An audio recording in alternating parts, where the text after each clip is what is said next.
제가 잠시 아파서 집에 있으면서 나에 대해서 아는 게 너무 없다는 생각이 들었어요. 내가 뭐를 좋아하는지, 뭘 하고 싶은지, 그리고 정말 나는 누구, 여긴 어디, 이런 식의 나에 대해서 생각해보고 고민해볼 새 없이 정말 달려왔다라는 생각이 들었어요.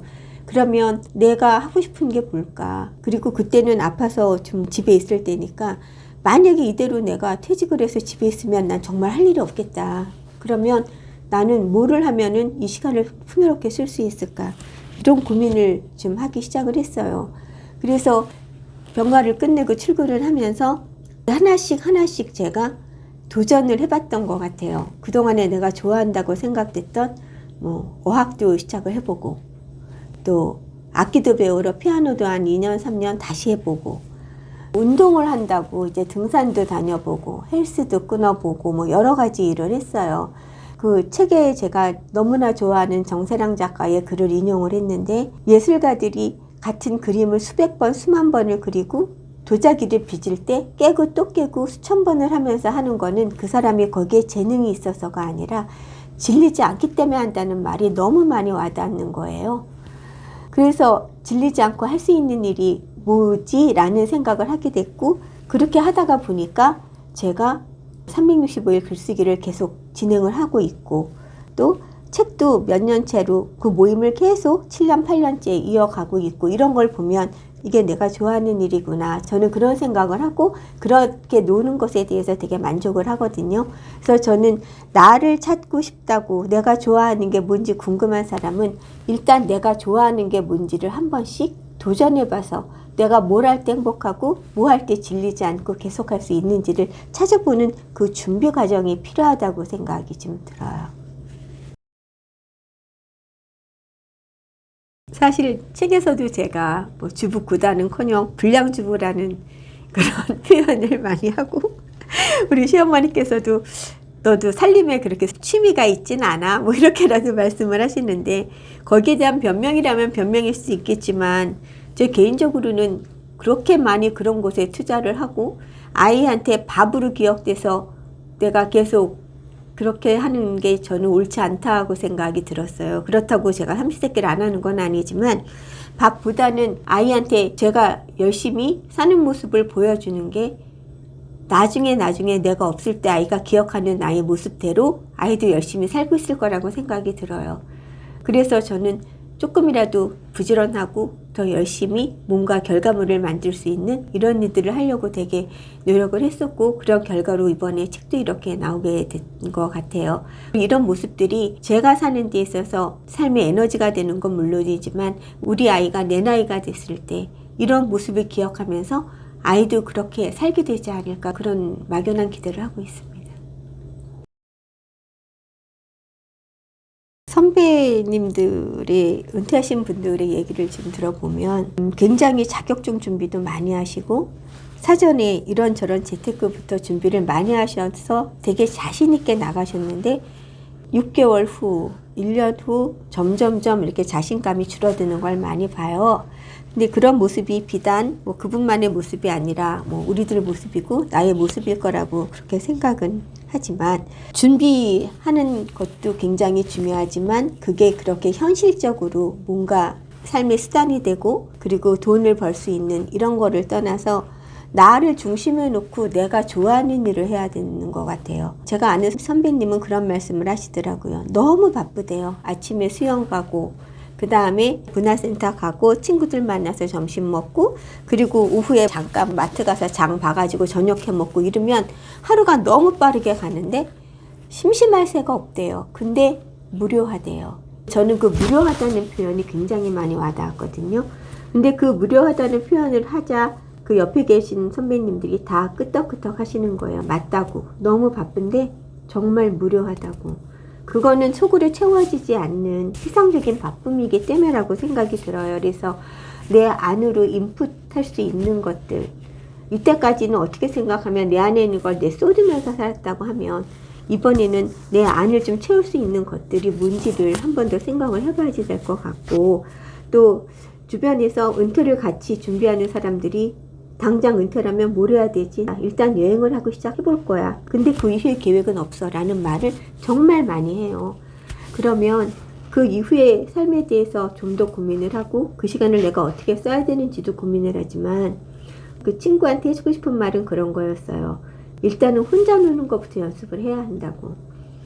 그러니까 혼자 밥 먹는 거, 그 다음에 혼자 영화 보는 거, 혼자 어디를 걸어가는 거, 이런 것들이 두려우면 절대 노후 생활이 그렇게 편안할 것 같진 않아요. 저도 아직 뭐 나가서 숙박하는 여행까지는 어렵겠지만 혼자서 골목길을 다녀보든 영화를 보든 전시를 보든 공연을 가든 아니면 정말 어디 가서 길을 가든지 간에 나 혼자 있어서 행복할 수 있는 그런 시간을 준비하는 거, 그게 가장 시작하는 시발점이라는 생각이 문득 듭니다.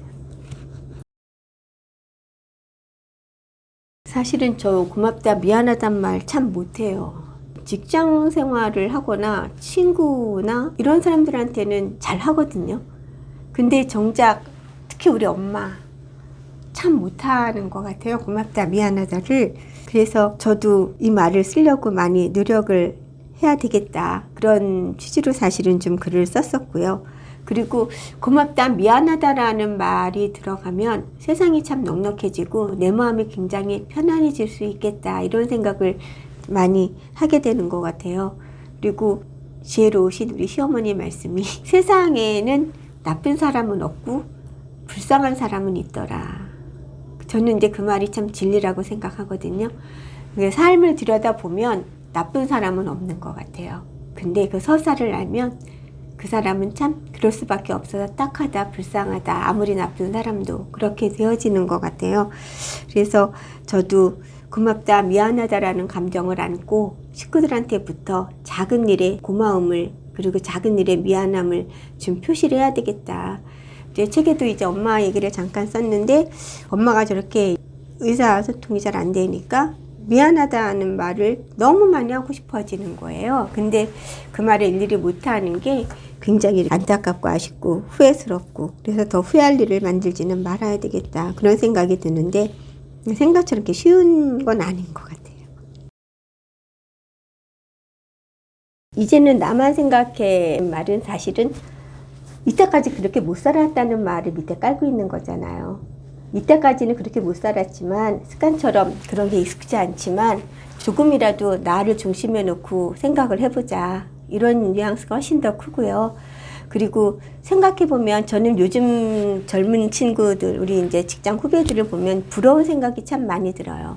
명확한 의사표현, 싫은 거 싫고 좋은 건 좋고 약속이 있으면 있다고 말할 수 있는 게 우리 때는 그게 불가능했었잖아요. 가장 흔한 게, 저는 이제 음식 메뉴를 시킬 때 그거를 가장 많이 느끼는데, 저희 때는 그냥 아무거나 저도요, 그것도 아니면 메뉴에 있는 거요, 뭐 이런 식의 표현을 한 것 같아요. 근데 요즘 친구들은 굉장히 구체적으로 커피를 마셔도 샷 추가가 어떻게 되고 뭐는 빼고 뭐는 넣고 정말 외국 영어에 나오는 아주 그 긴 레시피 주문처럼 질문을 하잖아요. 근데 생각해보면 자기 기호대로 먹는 게 맞는데 우리는 그냥 나 짜장 먹고 싶은데도 남들 다 먹으면 짬뽕 이러던 세대여서, 근데 그런 게 몸에 뱉고 사회생활이라고 생각을 하고 그렇게 하다가 보니 나라는 게 뭔지를 너무 많이 묻히고 산 거죠. 조금 다른 얘기로 하면 그 무라키가 그 얘기를 했어요. 직업으로서의 소설가에서. 세상에는 개 같은 인간과 고양이 같은 인간으로 나뉘는데, 사람은 고양이처럼 혼자 즐길 수도 있고 개처럼 사람이랑 좋은 사람도 있는데, 사회에서는 전부 개 같은 사람을 원해서 고양이 같은 사람은 개냥이가 되어야지 되는데 내 본성과 상관없이 개가 되려니까 너무 힘들잖아요. 근데 지나고 나니까 개 같은 사람에서 사회가 만족을 하는 게 아니라 그 다음에는 양 같은 사람을 원하는 거예요. 말하면 따라가기만 하는. 어쩌면 우리가 사회화라는 미명하에서 그렇게 교육이 되어진 거 아닌가라는 생각이 들었고, 그거의 하나로 내 삶에 있어서 직장 생활에서 어떻게 튀는 행동을 하자가 아니라 내 개인적인 생활에서라도 나를 좀 중심에 놓고 나를 바라보고 그렇게 해야 되지 않겠느냐. 근데 그게 쉽지 않은 게, 엄마가 이제 약간 의식이 있을 때 병원을 가서 엄마 괜찮냐고 물어보는데 당장 수술해야 되는 상황인데, 나는 괜찮으니까 니네 빨리 가서 아이들을 케어를 해라.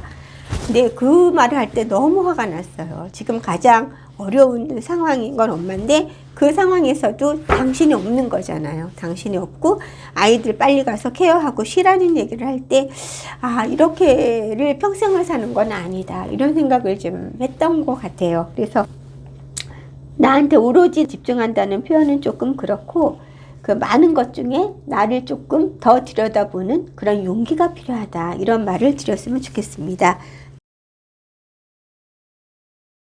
책이 좋다 보다 책을 한동안 꽤 오랜 시간을 책을 놓고 지냈었죠. 책에 그 얘기를 썼지만 어릴 때는 진짜 독서광이었어요. 그래서 제가 어릴 때만 해도 집에 책이 이렇게 많지 않고 도서관이 많지가 않았어요, 주변에.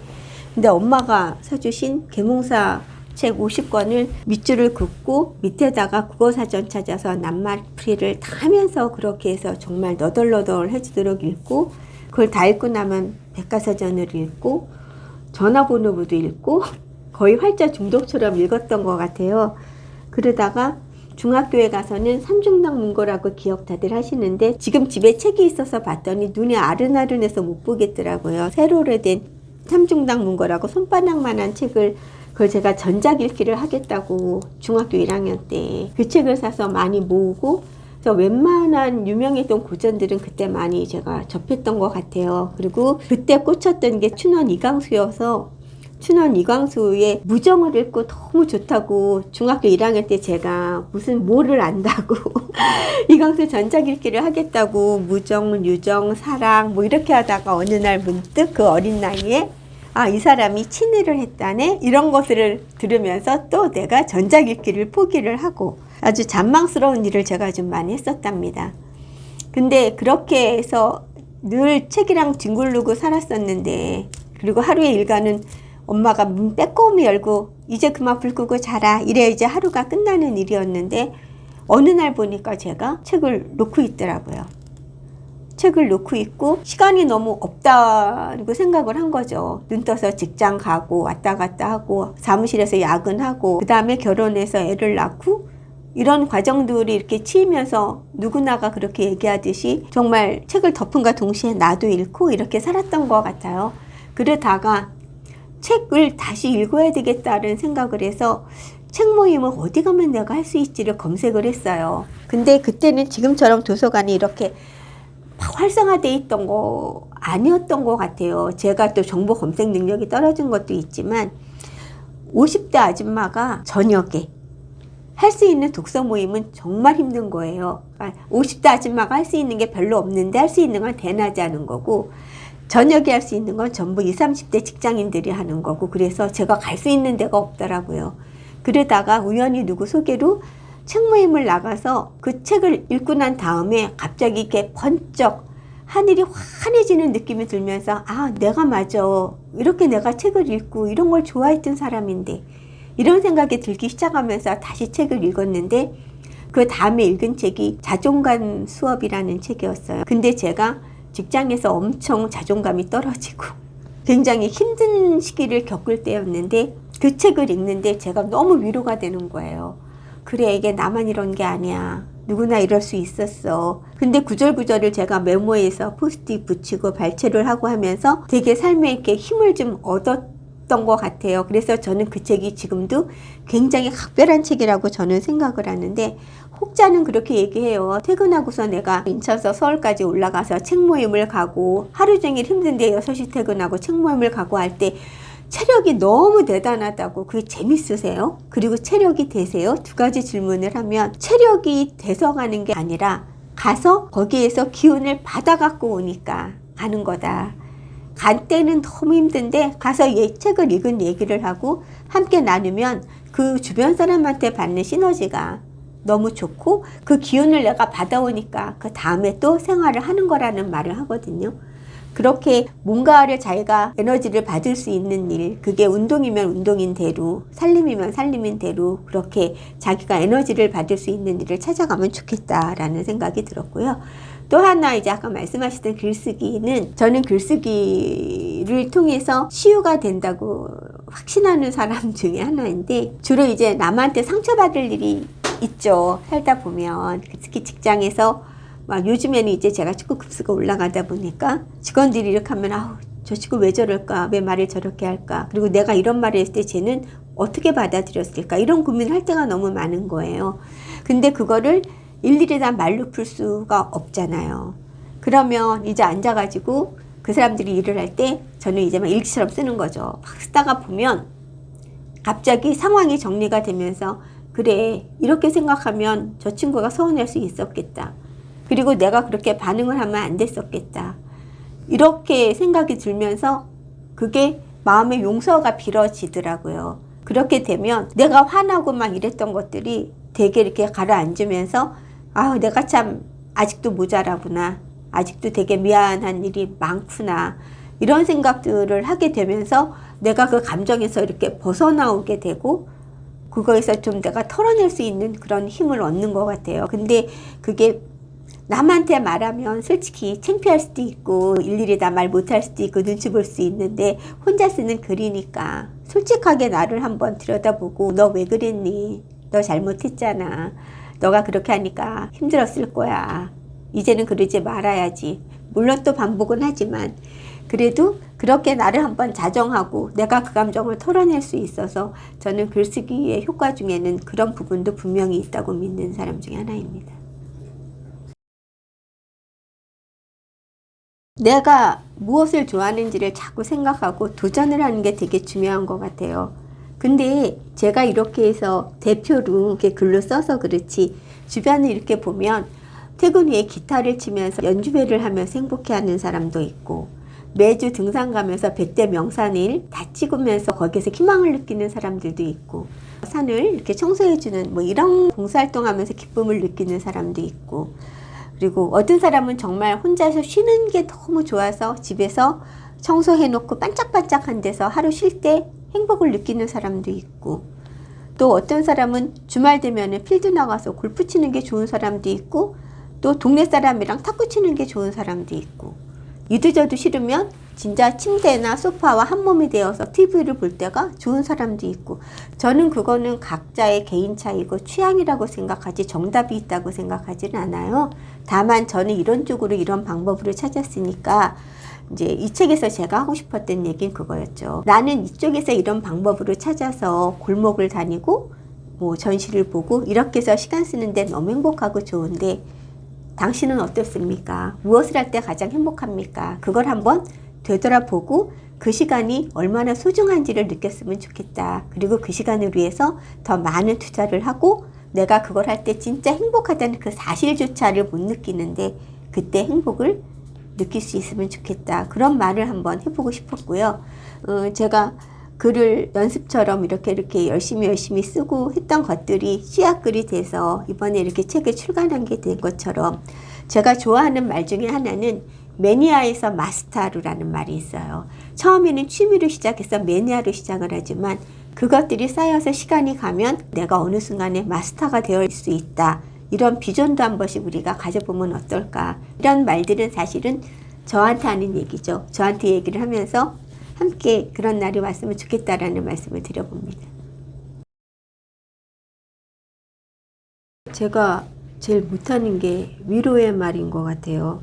그리고 공감을 해도 표현하는 방법이 굉장히 어려운 것 같아요. 근데 그거는 저뿐 아니라 우리들 모두가 갖고 있는 숙제라고 생각이 들고 그런 것을 정말 자연스럽게 표현해내는 사람들이 우리가 말하는 공감력이 좋다는 사람인 것 같아요. 위로가 필요한 사람한테 밴드 같은 존재가 되어주고 또 그런 존재가 있으면 좋겠지만 결국은 상처는 자생 능력으로 낫는 게 아닌가 싶어요. 그래서 그 시간을 기다려주고 그 어느 정도 완치가 됐을 때 본인 스스로 힘들었다고 얘기할 수 있을 때 그때 받아주고 공감해 줄 수 있는 그런 게 훨씬 더 필요하지 않은가 이런 생각이 들고 저 개인적으로는 제가 특히 공감의 말, 위로의 말에 있어서 굉장히 말을 못하는 것 같아요. 그리고 무슨 말을 해야 될지 말을 고르지를 못해서 외려 더 상처가 되고 덧나면 어떡할까 이런 염려를 많이 해서 저는 조금 위로의 순간에는 말을 좀 많이 안 하려고 해요. 그래서 스스로 자정이 좀 필요한데 어느 순간에 가서는 떨치고 나오면 그때 가서는 서로 어떤 얘기가 필요하겠죠. 예.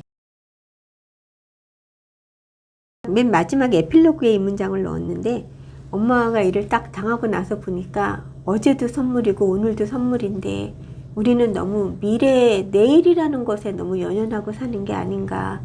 근데 성경에도 보면 그 부자가 곳간에 가득히 채워놓고서 그날 밤에 다 못 쓰고 죽는 경우를 얘기가 나오잖아요. 그런 것처럼 우리가 내일이라는 것에 너무 많은 것을 저당 잡히고 사는 게 아닌가. 전 그런 생각이 조금 많이 들었어요. 그래서 이 문장을 좀 넣었고, 어떻게 생각하면 저희 엄마 세대는 훨씬 더한데, 집을 살기 위해서 오늘 현재를 굶고 줄이고 아끼고 이렇게 살고, 또 그때는 차도 어려웠으니까 차를 사기 위해서도 그렇게 하고, 애들 학비를 위해서도 늘 허리띠 졸라매서 오늘은 없이 내일만을 준비해서 살았고, 사실은 그럴 수밖에 없는 여건이기도 했었고, 근데 저희 세대도 사실은 그렇게 많이 다르지는 않죠. 그때보다는 생활적으로는 훨씬 여유가 있어졌지만 그래도 우리는 아이들을 위해서, 내일을 위해서 오늘을 조금 희생해야 된다는 생각을 하는데, 요즘 젊은 친구들 이렇게 보면은 아닌 것 같아요. 집에다 연연 안 하고 좋은 차 가지고 여행 다니고 쓰고 싶은 대로 쓰고 가고 싶은 대로 가고, 요즘 트렌드한 거 가서 먹고 이쁜 거 입고 싶은 거 입고. 근데 흔히 하는 말, 인생 뭐 있어라는 말이 맞다는 생각이 그 친구들 보면서 지혜롭다는 생각이 들거든요. 어른들은 니네 그렇게 해서 언제 돈 모아서 뭐 언제 집 사고 언제 애 키울래 라고 얘기를 할지 모르겠지만, 오늘이 쌓여서 내일이 된다는 말 있잖아요. 오늘이 쌓여서 그게 내 인생이 되는 건데, 오늘 내가 안 행복하고 오늘 내가 하고 싶은 거를 자꾸 멈칫멈칫하면 내 인생이 있어서 늘 내일에는 어떤 일이 생기는지, 그 내일도 사실은 지나간 오늘이 내일이 되는 거잖아요. 그래서 현재를 충분히 즐기고 지금 이 순간, 지금 여기에 충실한 게 내가 하루하루 나의 역사를 쌓아가는 가장 바람직한 방법이라는 생각이 들었어요. 전에 튀르키예 간 얘기를 책에도 잠깐 썼는데, 제가 막내였거든요. 환갑이 막내니 얼마나 웃겼겠어요. 근데 거기에 오신 그 어르신들이 78세가 최고령자시고 70대 분 계신데, 저를 보고도 그러는 거예요. 제가 마치 우리 직원들 40대를 보면서 아유 지금 좋을 나이라고 생각하는데, 그 친구는 자기 나이 많다고 이제 자기 늙었다고 막 얘기를 하잖아요. 근데 제가 그 짝이 된 거죠. 그분이 보기에는 아직도 제가 젊고 좋은 나이인 거예요. 그래서 그분이 저한테 말씀하시기를 아직도 좋을 때니까 열심히 놀고 열심히 다니라고 그렇게 말씀을 하셨어요.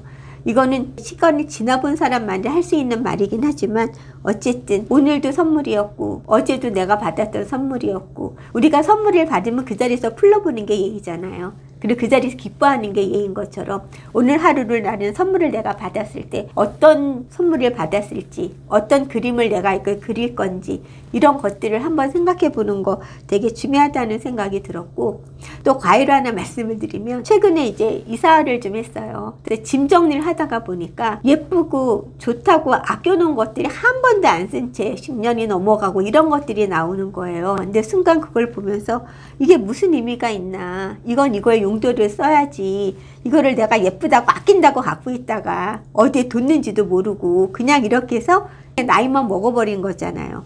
아무 의미 없다. 그냥 현재 있을 때 쓸 거를 쓰고 내가 이거를 누리고 그렇게 하는 게 가장 지혜롭고 오늘을 사는 지혜다라는 생각이 들었어요. 그래서 시청자 여러분들께서도 선물 받은 오늘을 어떻게 쓰실 건지 잘 생각을 하시고 우리 함께 열심히 잘 놀았으면 좋겠습니다.